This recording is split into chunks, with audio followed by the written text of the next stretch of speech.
Assalamualaikum warahmatullahi wabarakatuh. Kembali lagi di Cerita Ruang Depan. Ceritain dong. Cerita Ruang Depan kali ini kita ada sesi namanya sesi jawab cerita. Nah, sesi jawab cerita ini kita akan menjawab pertanyaan-pertanyaan yang sudah ada di kolom komentar. Nah, tentunya sebelum ke situ, untuk teman-teman jangan lupa untuk bantu channel kita dengan cara like, comment, and subscribe channel kita. Di channel Cerita Ruang Depan ini kita masih bersama dengan tentunya seorang yang masih menemani channel kita di ruang depan kita ini. Ada Gus Bro. Gimana Gus Bro hari ini kabarnya? Alhamdulillah baik.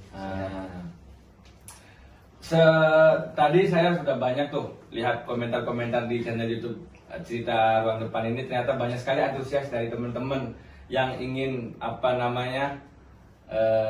bertanya gitu tentang entah itu masalah dia, masalah pribadi, atau mungkin pertanyaan tetangganya gitu ditaruh di channel kita itu. Tapi ya nggak apa-apa, yang jelas mungkin dia percaya dengan channel kita sehingga akhirnya dia bertanya. Mudah-mudahan dari channel ini bisa terjawab semua pertanyaan dari teman-teman semua. Sekali lagi teman-teman jangan lupa untuk dukung channel kita dengan cara like, comment, and subscribe. Gitu Gus. Ya alhamdulillah kan, berarti dari pertanyaan itu kan dari kegelisahan teman-teman semua itu masih mampu untuk diutarakan gitu kan. Gus rokok nggak Gus? Oh boleh kalau Rokok. Ente kalau besok kesini lagi datang ke ruang depan bawa rokok sendiri Gus. Iya. Biar enak kita ngobrolnya. Gimana Gus kabarnya hari ini? Alhamdulillah baik. Tanya kabar mulu dari tadi. Iya. Emang udah tanya ya? Udah. Sorry. Kesibukan sekarang apa aja gitu? Kan kita udah lama nih nggak ketemu, nggak ngobrol-ngobrol lagi gitu.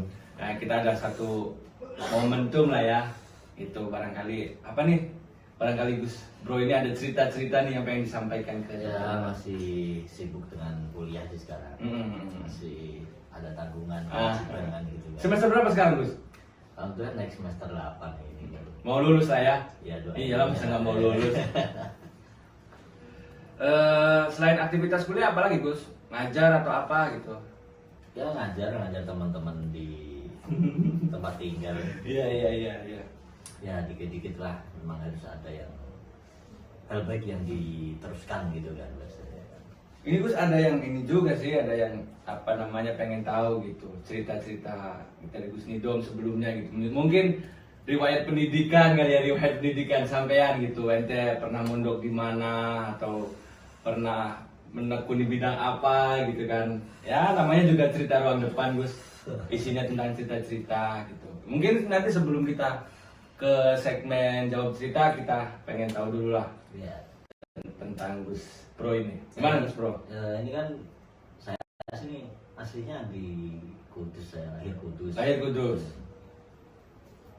Dan besar juga di Kudus. Alhamdulillah. Tapi tua di Tangsel. Tua di Kudus ini. Oh, iya di Kudus. Karena kayaknya di Tangsel ini kurang begitu nyaman untuk seorang saya gitu. Nggak apa-apa Gus, karena kan sebenarnya hidup di perantauan ini kan banyak sekali lika-likunya. Atau mungkin teman-teman perantau juga kalau pengen sharing-sharing cerita, keluh kesahnya, mau Gus silahkan bisa kirim di kolom komentar biar bisa saling sharing pengalaman di dunia perantauan gitu. Terus Gus gimana Gus? Pendidikan Gus? Kalau saya dari kecil disekolahkan di Menara Kudus ya. Menara Kudus. Namanya madrasahnya itu Madrasah Qudsiyah Kudus. Saya dari kecil, setelah saya lulus TK saya masih belum dolor, belum apa istilahnya, bahasa dolor itu bahasa Indonesia. Bahasa ini ya boleh, kalau misalnya teman-teman dari Kudus ada yang tahu apa itu dolor, silakan kirim di ini platform sosial media kita. Ya artinya belum, kalau bahasa kita itu belum tamis lah, belum pinter lah. Oh ya belum balik lah ya, belum balik. Belum balik. Ya, Dan belum tahu ya, cewek cantik lah ya. Ya, masa malah lulus TK udah tahu cewek cantik. Iya, betul. Kayak lu itu bang. Mana yang gede, mana yang kecil. Aduh, kacau. Orangnya gitu, orangnya yang gede, yang kecil gitu kan. Biar istilahnya tahu spesifikasi gitu. Iya. Terus gimana Gus? SMP, SMA? Ya saya dari MI ya, MI itu setara SD lah. Ibtidaiyah. Ibtidaiyah, sanawiyah, SMP setaranya. Terus aliyah itu memang saya satu sekolah aja di Madrasah Qudsiyah Kudus itu. Madrasah yang mendirikan ini. Apa itu? Yang KHR Asnawi. pendirinya ini, Oh, Simbah luar Kiai biasa. Said Asnawi. Dia salah satu penggerak NU dulu. Ya alhamdulillah dengan ngangsu kaweruh mengalap barokah di Madrasah Qudsiyah selama 12 tahun kurang lebih saya di sana. Jadi dari lulus TK di sana 12 tahun. Setelah lulus tahun 2014 kemudian saya melanjutkan melalang buana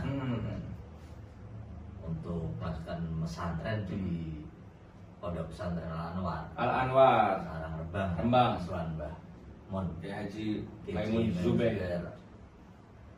Almarhum alhamdulillah. Ya alhamdulillah dari pesantren itu saya kemudian lolos lah. Lolos ikut SPMB. Bukan. Oh, bukan. Artinya lolos dari pesantren. Lolos saya lolos SPMB. Ya kalau saya cerita sampai sini itu juga saya nggak nyangka bisa ketemu sampean sampai sekarang ini, saya juga nggak nyangka. Kita ketemu di mana Gus? Ya lupa saya. Ya juga saya juga lupa. Ya pokoknya satu momen lah ya kita bisa ketemu satu gitu. momen lah. Sangat ya mungkin ini momen yang sangat apa namanya bagi saya itu kayak mengecewakan gitu, bisa kenal sama sampean gitu. Canda Gus. Saya kecewa. Iya betul. Kenapa bisa ketemu sama orang Cirebon begini kau?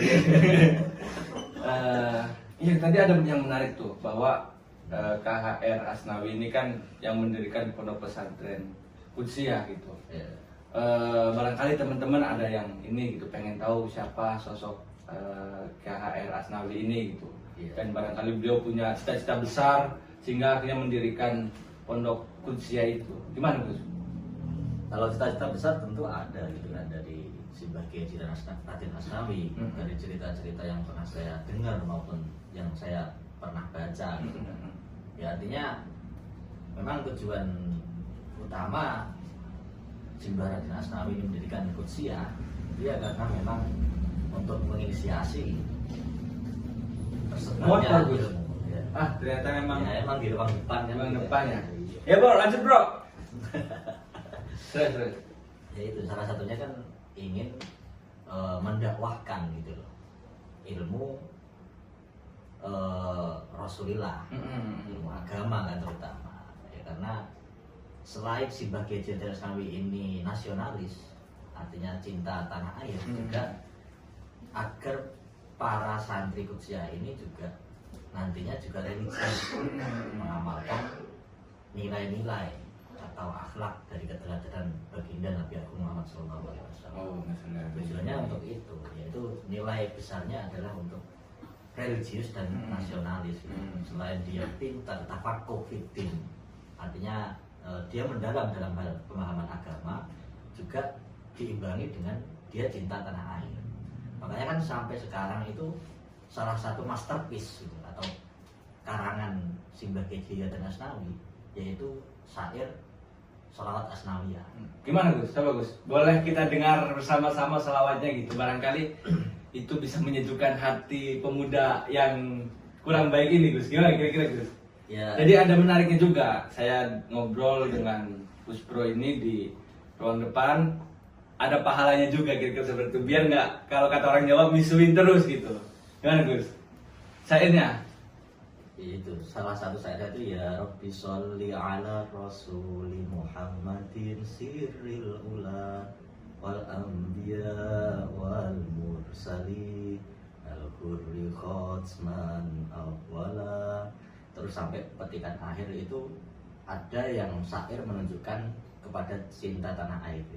Aman, aman, aman, aman, Indonesia Raya aman. Nah itu kan salah satu bentuk syair yang ditulis oleh beliau dalam rangka menunjukkan cinta tanah air beliau kepada Indonesia ini. Ya itu salah satu nilai-nilai yang hari ini pun dipahami bahwa santri selain dia mempunyai pemahaman yang mendalam tentang Al-Quran, ya, tentang agama, tentang Al-Quran dan hadis, dan beserta ilmu-ilmu pendukungnya, selain itu juga harus menanamkan dalam dirinya cinta kepada tanah air.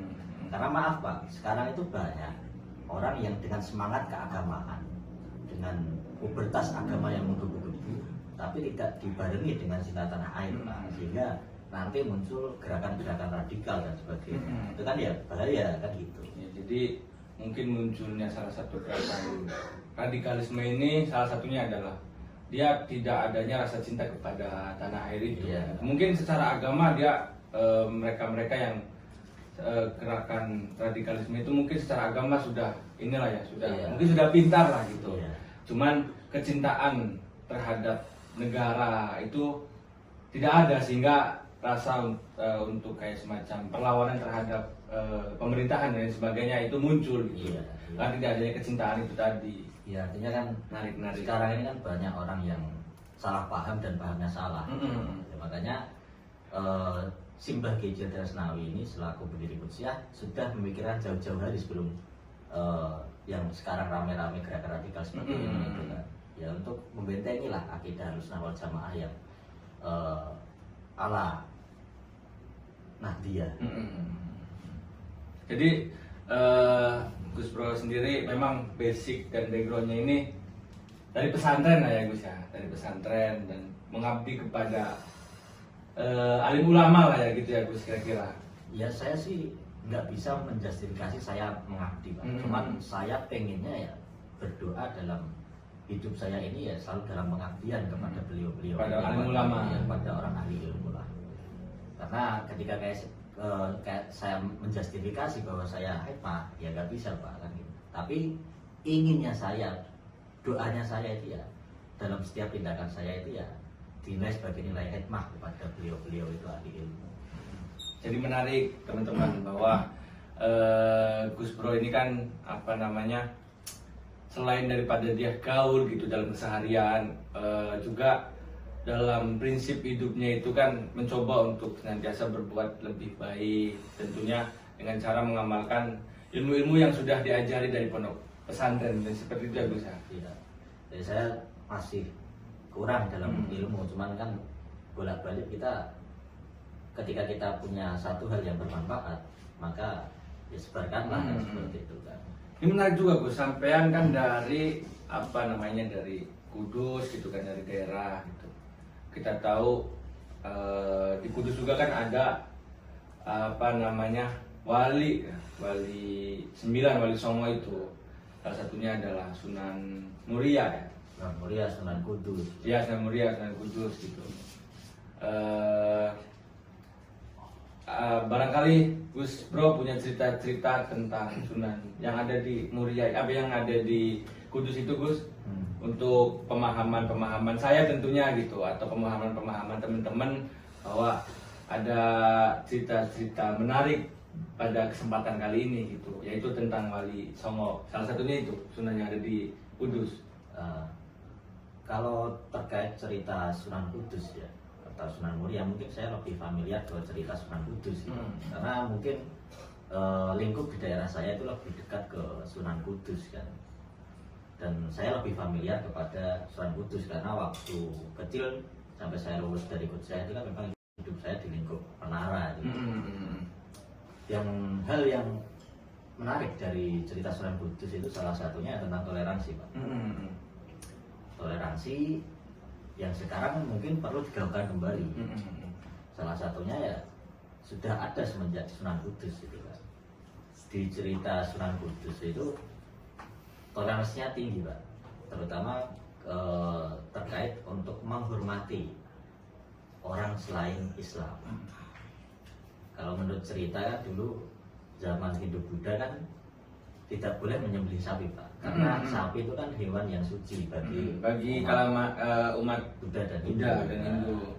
Saking menghormatinya Simbah Sunan Kudus ini untuk tidak menyakiti non Muslim, itu beliau menganjurkan kepada warga Kudus yang beragama Islam itu agar tidak menyembelih sapi. Tujuannya apa Pak? Ya tujuannya agar orang non Muslim itu tertarik dengan Islam. Selain itu bernilai toleransi yang tinggi, tapi juga ada misi dakwah di situ. Ya, artinya apa? Dakwah itu meskipun kita menyampaikan hal benar, itu juga harus disertai dengan cara-cara yang benar Pak. Tidak boleh serampangan. Itu satu hal yang perlu diteladani dari si kacau tapi nggak apa-apa karena makin kenceng rupanya kau. Nggak apa-apa karena memang namanya juga cerita ruang depan ya, jadi ya kita nikmatin aja backsound yang ada di belakang ini. Iya, namanya kan ini kan kita cerita toleransi, iya, berdampingan.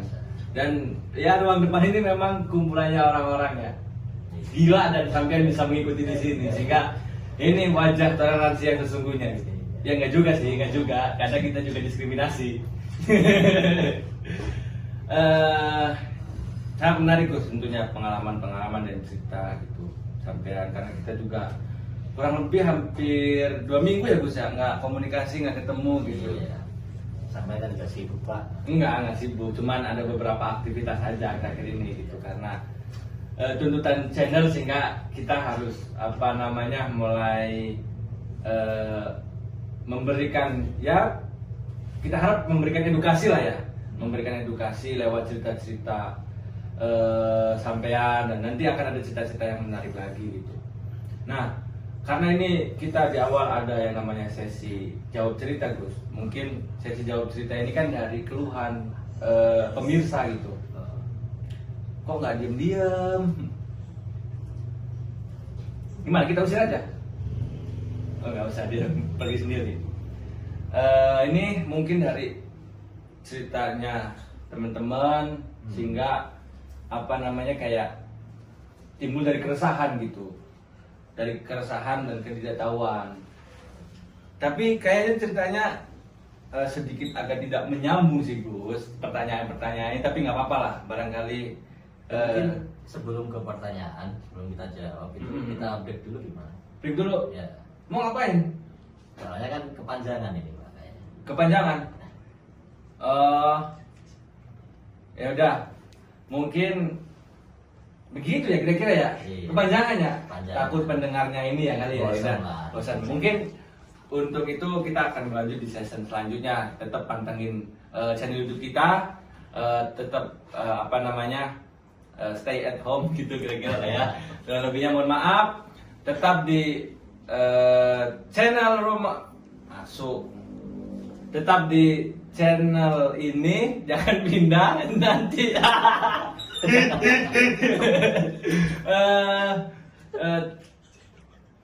Apa ceritanya? Cerita ruang depan. Oke, cerita ruang depan. Jangan lupa tetap like, comment, and subscribe. Berikan salah satu menarik untuk channel kami. Dan kemana-mana tetap di channel Ruang Depan. Terima kasih. Wassalamualaikum warahmatullahi wabarakatuh.